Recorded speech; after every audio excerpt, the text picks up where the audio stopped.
18 फरवरी 2021 NASA का perseverance rover Mars पर land करता है। उसका मिशन जिंदगी के निशान ढूंढना। और आज 2025 में परसीवरेंस रोवर ने जेज़रो क्रेटर में एक 3.5 बिलियन साल पुराने पत्थर के अंदर कुछ देखा है। एक पैटर्न, एक केमिकल फुटप्रिंट, एक ऐसी चीज जो धरती पर सिर्फ लाइफ बनाती है। तो क्या हमने मार्स पर लाइफ ढूंढ ली है? क्या परसीवरेंस ने इंसानियत का सबसे बड़ा सवाल सॉल्व कर दिया है? और अगर हाँ, तो नासा ऑफिशियली अनाउंस क्यों नहीं कर रहा? ये कहानी लाइफ मिल गई से ज्यादा कॉम्प्लिकेटेड है। ये बायो सिग्नेचर्स की कहानी है, ये साइंस की कहानी है, ये होप और डाउट की कहानी है। हेलो दोस्तों, मैं आपका स्वागत करता हूँ रहस्य टीवी स्पेस में। आज हम इंसानियत के सबसे बड़े सवाल की फ्रंट लाइन पर जा रहे हैं। Let's begin. इससे पहले कि हम डिस्कवरी की बात करें, हमें क्राइम सीन और डिटेक्टिव दोनों को समझना होगा। हमारा डिटेक्टिव है परसीवरेंस रोवर, प्यार से हम इसे पर्जी बुलाते हैं। ये नासा की मार्स 2020 मिशन का दिल है। इसे जुलाई 2020 में लॉन्च किया गया था और फरवरी 2021 में इसने मार्स पर लैंड किया। लैंड कहना थोड़ा अंडरस्टेटमेंट होगा। इसकी लैंडिंग को 7 मिनट्स ऑफ टेरर कहा जाता है। एक हीट शील्ड, एक सुपरसोनिक पैराशूट, रॉकेट्स और आखिर में एक स्काई क्रेन जिसने 21 फुट के इस रोवर को मार्स की सतह पर जेंटली रखा। ये इंजीनियरिंग का एक चमत्कार था। लेकिन क्यों इतनी हैसल क्यों? क्योंकि परसीवरेंस आपका एवरेज रोवर नहीं है। ये एक एस्ट्रोबायोलॉजिस्ट है। इसका प्राइमरी मिशन, इसका प्राइम डायरेक्टिव एक ही है, seek science of ancient life. इसके लिए ये 2.7 बिलियन का रोवर, जिसका पावर सोर्स एक छोटा न्यूक्लियर रिएक्टर है, वो पूरी लैब इक्विपमेंट से इक्विप्ड है। इनके पास सुपर कैम है जो पत्थरों पर लेजर मारकर उनका केमिकल मेकअप बता सकता है। इसके पास PIXL है जो एक्सरे से एलिमेंटल कंपोजिशन देखता है। और इसके पास शेरलॉक है, हमारा हीरो इंस्ट्रूमेंट, जिस पर हम बाद में आएंगे। अब डिटेक्टिव तो हो गया, क्राइम सीन क्या है? जेज़रो क्रेटर। ये नाम अपने दिमाग में प्रिंट कर लीजिए। आज अगर आप जेज़रो क्रेटर को देखें तो ये एक 45 किलोमीटर चौड़ा सूखा, ठंडा और डस्टी गड्ढा है। लेकिन 3.5 बिलियन साल पहले ये ऐसा नहीं था। 3.5 बिलियन साल पहले जेज़रो क्रेटर एक झील थी, पानी से लबालब। उस झील में एक नदी आकर मिलती थी। जब एक नदी एक लेक या समुद्र से मिलती है तो वो अपने साथ लाई हुई सारी मिट्टी, सेडिमेंट्स और मिनरल्स को वहाँ डिपॉजिट कर देती है। इससे बनता है एक रिवर डेल्टा। तो नासा के साइंटिस्ट ने सोचा, अगर मार्स पर 3.5 बिलियन साल पहले लाइफ थी तो उसके रिमेन, उसके फॉसिल, उसके केमिकल निशान कहाँ मिलेंगे? जवाब था जेज़रो डेल्टा के सेडिमेंट्स में, जो अब सूख कर पत्थर बन चुके हैं।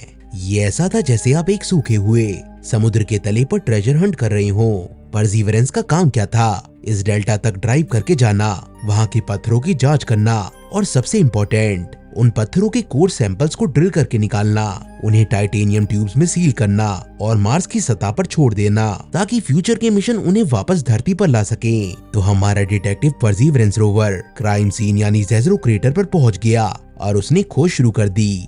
What perseverance rover found on Jezero crater. तो परसीवरेंस ने क्या ढूंढा? कहानी शुरू हुई 2024 में, जब परसीवरेंस डेल्टा के एक ऐसे हिस्से में पहुंचा जिसे ब्राइट एंजल फॉर्मेशन कहते हैं। यहाँ उसे एक बहुत ही इंट्रूगिंग पहाड़ मिला, एक मड स्टोन, जिसे निकनेम दिया गया चियावा फॉल्स। ये पत्थर डेल्टा के एज पर मिला, जहाँ लेक का पानी सबसे शांत और गहरा रहा होगा। मड स्टोन का यही मतलब होता है कि करोड़ों साल तक बिल्कुल फाइन ग्रेन मिट्टी धीरे धीरे पानी के नीचे जमती गई। ये एक परफेक्ट टाइम कैप्सूल है। तूफानी नदियों के बड़े पत्थरों में लाइफ के निशान डिस्ट्रॉय हो जाते हैं, लेकिन इस शांत कीचड़ में वो प्रिजर्व हो सकते हैं। ये पत्थर स्पेशल क्यों था? क्योंकि जब परसीवरेंस ने इस पर अपने सेंसर पॉइंट किए तो उसे अजीब से धब्बे दिखे। इन्हें साइंटिस्ट ने लेपर्ड स्पॉट्स का नाम दिया। ये स्पॉट्स आसपास के पत्थर से अलग टेक्सचर और केमिकल कंपोजिशन के लग रहे थे। इसे देखकर परसीवरेंस रोवर को शक हुआ। अब टाइम था मैग्नीफाइंग ग्लास निकालने का। लेकिन परसीवरेंस का मैग्नीफाइंग ग्लास एक लेजर है। उसने अपने रोबोटिक आर्म को एक्सटेंड किया और अपने मास्टर टूल को उस पत्थर पर प्लेस किया। इसी टूल का नाम शेरलॉक है। शेरलॉक का फुल फॉर्म है scanning habitable environment with Raman and luminescence for Organics and chemicals. ये बहुत ही हैवी नाम है। चलिए मैं आपको सिंपल भाषा में समझाता हूँ। शेरलॉक एक अल्ट्रावायलेट लेजर पत्थर पर मारता है। जब ये लेजर पत्थर के मॉलिक्यूल से टकराता है तो वो मॉलिक्यूल वाइब्रेट करते हैं और एक खास तरीके से ग्लो करते हैं। हर मॉलिक्यूल जैसे पानी, कार्बन और सॉल्ट का वाइब्रेशन और ग्लो अलग अलग होता है। उनका फिंगरप्रिंट अलग होता है। शेरलॉक उस ग्लो को रीड करके बता देता है कि उस 1 इंच के स्पॉट पर एग्जैक्टली कौन कौन से केमिकल्स मौजूद हैं। तो शेरलॉक ने चियावा फॉल्स के उन लेपर्ड स्पॉट्स पर लेजर मारा और जो डाटा वापस जेपीएल के कंट्रोल रूम में आया उसने साइंटिस्ट की नींदें उड़ा दी। उन्हें एक चीज नहीं मिली, उन्हें 3 चीजों का एक परफेक्ट कॉम्बो मिला, वो भी एक परफेक्ट पैटर्न में।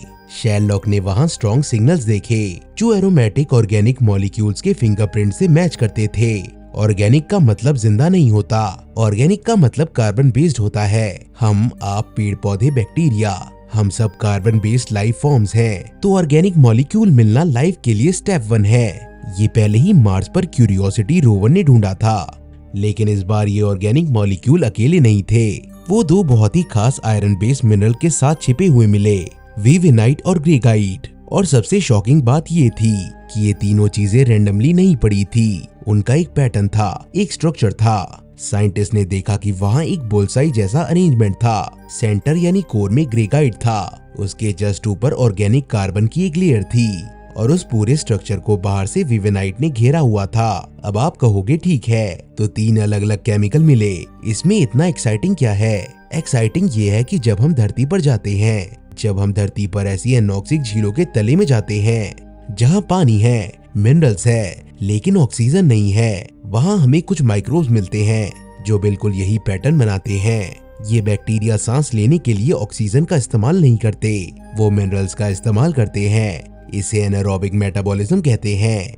ये माइक्रोब्स आयरन सल्फाइड यानी ग्रेगाइट को प्रोसेस करते हैं, उससे एनर्जी निकालते हैं, वेस्ट प्रोडक्ट में ऑर्गेनिक छोड़ते हैं और इस पूरे रिएक्शन से आयरन फोस्फेट यानी विवेनाइट बनाते हैं। धरती पर ये ग्रेगाइट ऑर्गेनिक विवेनाइट का बुलसाई पैटर्न लाइफ का एक क्लासिक टेक्स्ट बुक साइन है। तो परसीवरेंस ने जो जेज़रो क्रेटर में 3.5 बिलियन साल पुराने पत्थर में देखा, वो मार्स के एंशिएंट बैक्टीरिया का केमिकल फुटप्रिंट हो सकता है, एक फॉसिलाइज्ड निशान, एक मेटाबॉलिज्म का। ये एक पोटेंशियल बायोसिग्नेचर है। What are biosignature? ये नया शब्द क्या है? ये बायोसिग्नेचर शब्द आप न्यूज में, हेडलाइंस में बार बार सुनेंगे। तो आइए 2 मिनट में इसका पोस्टमार्टम करते हैं। सिंपल भाषा में कहूँ तो बायो मतलब लाइफ, सिग्नेचर यानी निशान, यानी जीवन के निशान। लेकिन ये निशान क्या है? क्या ये एलियन का ऑटोग्राफ है? नहीं, बिल्कुल भी नहीं। बायोसिग्नेचर्स लाइफ के इनडायरेक्ट सबूत हैं। लाइफ जहाँ भी होती है वो अपने एनवायरनमेंट को बदलती है। जब हम सांस लेते हैं तो कार्बन डाइऑक्साइड छोड़ते हैं, पेड़ पौधे फोटोसिंथेसिस करते हैं तो ऑक्सीजन छोड़ते हैं। ऑक्सीजन एक बायोसिग्नेचर है। अगर हमें एक प्लेनेट मिले जहां ऑक्सीजन भरी पड़ी है, तो हम गैस कर सकते हैं कि वहां पेड़ पौधे जैसी कोई चीज है जो ऑक्सीजन को लगातार बना रही है। बायोसिग्नेचर कई तरह के हो सकते हैं। मॉर्फोलॉजिकल बायोसिग्नेचर्स, ये वो बायोसिग्नेचर होते हैं जिनकी शेप होती है। इसका सबसे फेमस एग्जांपल फॉसिल्स है, एक पत्थर में बैक्टीरिया का फॉसिल मिल जाना, या फिर स्ट्रोमेटोलाइटिस। ये बैक्टीरिया कॉलोनीज के बनाए हुए लेयर्ड पत्थर होते हैं। केमिकल बायोसिग्नेचर्स, केमिकल बायोसिग्नेचर यानी केमिकल्स वाले। ये वही बायोसिग्नेचर है जो परसीवरेंस को मिला, कुछ खास मॉलिक्यूल्स जैसे लिपिड्स या एमिनो एसिड जो लाइफ के बिना बनना मुश्किल है, या फिर चियावा फॉल्स वाला पैटर्न जहां ऑर्गेनिक्स और मिनरल्स एक ऐसे कॉम्बो में मिले जो बायोलॉजी की तरफ इशारा करते हैं। आइसोटोपिक बायोसिग्नेचर्स, ये थोड़ा टेक्निकल है पर सिंपल है। कार्बन के 2 आइसोटोप्स होते हैं, हल्का C12 और भारी C13। लाइफ यानी हम और बैक्टीरिया आलसी होते हैं, हमें हल्का वाला C12 प्रोसेस करना आसान लगता है। तो अगर आपको कोई पत्थर मिले जिसमें भारी C13 के मुकाबले हल्का C12 बहुत ज्यादा है, तो ये एक सॉलिड निशान है कि कोई लाइफ फॉर्म वहाँ सेलेक्टिव ईटिंग कर रहा था। तो चियावा फॉल्स पर जो परसीवरेंस को मिला वो है एक कैटेगरी 2 का पोटेंशियल बायोसिग्नेचर। लेकिन एक पोटेंशियल बायोसिग्नेचर और एक कंफर्म बायोसिग्नेचर में जमीन आसमान का फर्क है, और साइंस इस मामले में पहले भी जल चुका है। हिस्ट्री में एक फेमस फॉल्स अलार्म है। 1996 में साइंटिस्ट ने अनाउंस किया कि उन्हें एक मार्स मीटियोराइड जो एंटार्क्टिका में मिला था, जिसका नाम था ALH 84001, उसके अंदर माइक्रोफॉसिल जैसे शेप्स मिले हैं। पूरी दुनिया में हेडलाइन छप गई, लाइफ ऑन मार्स। यहाँ तक कि उस समय के US के राष्ट्रपति बिल क्लिंटन ने स्पीच दे दी। लेकिन सालों की इंटेंस स्क्रूटनी के बाद पता चला कि वो शेप लाइफ नहीं बल्कि वियर्ड जियोलॉजिकल फॉर्मेशन भी हो सकते थे जो केमिकल रिएक्शन से बने थे। इस फॉल्स अलार्म ने नासा को एक सबक सिखा दिया, जब तक सबूत 100% सॉलिड ना हो, लाइफ वर्ड का इस्तेमाल मत करो। और परसिवरेंस के केमिकल पैटर्न के साथ वो यही गलती दोहराना नहीं चाहते, इसीलिए बर्डन ऑफ प्रूफ इतना ज्यादा है। Why it's a big deal? फर्क क्या पड़ता है? मान लिया मार्स पर 3.5 बिलियन साल पहले बैक्टीरिया थे, पर इसका आपकी और मेरी डेली लाइफ पर क्या असर पड़ता है? फर्क ये पड़ता है कि ये डिस्कवरी इंसानी सोच की हिस्ट्री में सबसे बड़ी डिस्कवरी होगी। अभी तक लाइफ के डाटाबेस में हमारे पास कितने एग्जाम्पल्स हैं? सिर्फ एक, हमारी पृथ्वी। हम अकेले एग्जाम्पल हैं, इसीलिए हम नहीं जानते कि लाइफ एक चमत्कार है या फिर एक प्रोसेस। क्या लाइफ एक फ्रीक एक्सीडेंट है, एक फ्लूक, कि लाखों करोड़ों केमिकल कॉम्बिनेशन ट्राई हुए और गलती से अर्थ पर लाइफ बन गई? या फिर लाइफ एक कॉस्मिक इम्पेरेटिव है, एक नेचुरल प्रोसेस कि अगर आप एक प्लेनेट लो, उस पर लिक्विड वाटर डालो, ऑर्गेनिक्स डालो, साथ ही साथ एनर्जी डालो और थोड़ा टाइम दो, तो लाइफ शुरू हो ही जाती है।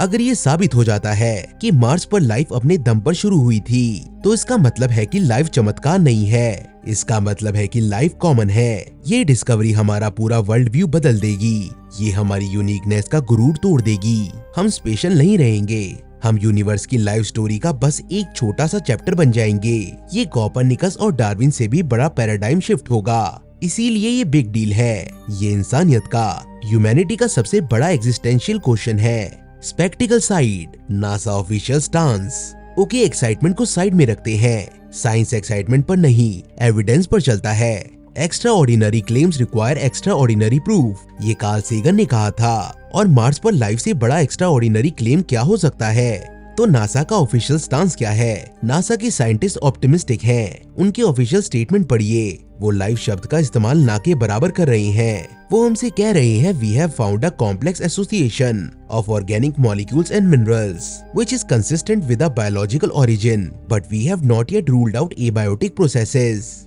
ये है $1 मिलियन क्वेश्चन। क्या ये पैटर्न लाइफ के बिना बन सकते हैं? जवाब है शायद हाँ। साइंस के पास ऑल्टरनेटिव थ्योरीज भी हैं, इन्हें कहते हैं एबायोटिक हाइपोथेसिस। Theory number 1, सरपेंटिनाइजेशन। ये एक जियोलॉजिकल पावर हाउस प्रोसेस है। इसका नाम सरपेंटाइन मिनरल के ऊपर रखा गया है जो ये बनाता है। सोचिए, मार्स की क्रस्ट के नीचे गर्म पत्थर हैं। अब ऊपर से एंशिएंट लेक का पानी क्रैक्स के जरिए नीचे रिसकर उन गर्म पत्थरों से टकराता है। ये पानी और गर्म पत्थर का रिएक्शन एक प्रेशर कुकर जैसा होता है। इस हाई प्रेशर केमिकल रिएक्शन से दो चीजें जबरदस्त क्वांटिटी में बनती हैं, हाइड्रोजन और मीथेन। और मीथेन क्या है? एक ऑर्गेनिक मॉलिक्यूल। तो ये थ्योरी कहती है, जेज़रो के लेक बेड के नीचे जियोथर्मल एक्टिविटी चल रही थी जिसने लाइफ लाइक ऑर्गेनिक मॉलिक्यूल्स को बना दिया। इसमें लाइफ की जरूरत ही नहीं पड़ी। ये लाइफ का इम्पोस्टर है। Theory number 2, meteorite delivery. हम जानते हैं कि स्पेस से मीटियोराइट और कॉमेट अरबों सालों से मार्स पर गिर रहे हैं और ये मीटियोराइट ऑर्गेनिक से भरे होते हैं। तो हो सकता है कि ये ऑर्गेनिक्स मार्स के है ही नहीं, बाहर से आए थे और पानी के रिएक्शन से उस पैटर्न पर फंस गए। Theory number 3, weird Mars geology. हम मार्स की जियोकेमिस्ट्री को अर्थ की जियोकेमिस्ट्री से कंपेयर कर रहे हैं, लेकिन मार्स अलग है। वहाँ ग्रेविटी अलग है, रेडिएशन ज्यादा है, एटमॉस्फेयर पतला है और मिट्टी में परक्लोराइड्स हैं। क्या पता मार्स पर जियोलॉजी ऐसे पैटर्न नेचुरली बनाती हो जो अर्थ पर सिर्फ बायोलॉजी बना सकती है। तो बर्डन ऑफ प्रूफ साइंटिस्ट पर है, उन्हें ये साबित करना होगा कि ये पैटर्न इन तीनों जियोलॉजिकल तरीकों से नहीं बन सकता। और प्रॉब्लम ये है कि परसिवरेंस के इंस्ट्रूमेंट जैसे शेरलॉक और PIXL इतने एडवांस नहीं हैं कि ये इनमें फर्क कर सके। परसिवरेंस क्राइम सीन पर फिंगरप्रिंट ढूंढ सकता है, लेकिन उस फिंगरप्रिंट को डाटाबेस से मैच करके करेक्ट रीजन बताने के लिए हमें अर्थ की लैब चाहिए। परसिवरेंस आइसोटोपिक एनालिसिस नहीं कर सकता। परसिवरेंस पत्थर को काटकर माइक्रोस्कोप के नीचे माइक्रोफॉसिल नहीं ढूंढ सकता। तो परसिवरेंस का काम यहाँ खत्म होता है। उसने स्पॉट आइडेंटिफाई कर दिया है, उसने सबूत को कलेक्ट कर लिया है। द मिस्ट्री डीपेंस, कहानी में ट्विस्ट। मिस्ट्री सॉल्व होने की जगह और गहरी हो गई है। सोचिए हम कहां से कहां आ गए। 1970s वाइकिंग मिशन, हमने मार्स की मिट्टी को टेस्ट किया, रिजल्ट इनकंक्लूसिव आए। 1990s to 2000 rover spirit opportunity, हमने साबित किया कि मार्स पर कभी पानी था। 2010 क्यूरियोसिटी रोवर, हमने साबित किया कि मार्स पर पानी ही नहीं, ऑर्गेनिक्स और एनर्जी भी थी, यानी मार्स हैबिटेबल था। मिशन था explore habitability. 2020s perseverance rover, हम हैबिटेबिलिटी से आगे बढ़ गए हैं। हम लाइफ के एक्चुअल बायोसिग्नेचर्स को ढूंढ रहे हैं और अब चियावा फॉल्स की डिस्कवरी के साथ हमारा सवाल बदल गया है। सवाल अब ये नहीं है कि मार्स पर लाइफ हो सकती थी। सवाल अब ये है कि ये जो स्पेसिफिक पैटर्न चियावा फॉल्स पर मिला, ये बायोलॉजी है या फिर जियोलॉजी। हम प्लेनेट वाइड सर्च से माइक्रोस्कोपिक एनालिसिस पर आ गए हैं। हम अंधेरे में तीर नहीं चला रहे, हमें टारगेट मिल गया है। परसिवरेंस ने अपना काम कर दिया है। डिटेक्टिव ने क्राइम सीन को टेप से कॉर्डन ऑफ कर दिया है। उसने सबूत को उठाकर एक एविडेंस बैग में सील कर दिया है। परसिवरेंस ने चियावा फॉल्स के पास ड्रिल किया, उस मडस्टोन का एक पतला सा कोर सैंपल निकाला और उसे एक प्रिस्टीन टाइटेनियम ट्यूब में सील कर दिया है। ये ट्यूब और इसके जैसे 30 और ट्यूब जेज़रो क्रेटर की सतह पर पड़े हैं और ये हमारा इंतजार कर रहे हैं। और इस मिस्ट्री को अब सॉल्व करने का सिर्फ एक ही तरीका है, उस ट्यूब को अर्थ पर वापस लाना। और ये सब किया जाएगा MSR यानी मार्स सैंपल रिटर्न मिशन के जरिए। अगर आपको इस पे डिटेल वीडियो देखनी है तो हमें कमेंट में बताएं। तो दोस्तों, आज की कहानी की समरी क्या है? क्या परसिवरेंस रोवर ने मार्स पर लाइफ ढूंढ ली है? ऑफिशियल जवाब है नहीं। लेकिन क्या परसिवरेंस ने मार्स पर लाइफ का आज तक का सबसे स्ट्रॉन्गेस्ट, सबसे कंपेलिंग, सबसे टेंटलाइजिंग सबूत ढूंढ लिया है? चियावा फॉल्स रॉक पर मिला वो ऑर्गेनिक ग्रेकाइट वेवनाइट का बुल्सआई पैटर्न एक पोटेंशियल बायोसिग्नेचर है। ये एक जियोलॉजिकल फ्लूक हो सकता है, लेकिन ये एक बायोलॉजिकल फुटप्रिंट भी हो सकता है। और फर्क बताने का एक ही तरीका है, उस सैंपल को धरती पर लाना। पर्सी ने अपना काम कर दिया है। डिटेक्टिव ने सबूत कलेक्ट कर लिए हैं। अब बारी हमारी है कि हम उस सबूत को फॉरेंसिक लैब तक ला पाते हैं या नहीं। इंसानियत के सबसे बड़े सवाल का जवाब शायद एक छोटी सी टाइटेनियम ट्यूब में बंद है और 22 करोड़ किलोमीटर दूर हमारा इंतजार कर रहा है। आपको क्या लगता है, ये बायोलॉजी है या जियोलॉजी? क्या हम 2030s में ही जान पाएंगे कि हम अकेले नहीं हैं? अपने थॉट्स कमेंट्स में नीचे लिखिए। इस कन्वर्सेशन को आगे बढ़ाते हैं। अगर आपको ये कॉस्मिक इन्वेस्टिगेशन पसंद आई तो इस वीडियो को लाइक करें और अपने दोस्तों के साथ शेयर करें और हमारे चैनल रहस्य टीवी स्पेस को सब्सक्राइब करना मत भूलिएगा। मैं मिलता हूँ अगली वीडियो में। Keep it real, keep looking up. I'll see you in the next one.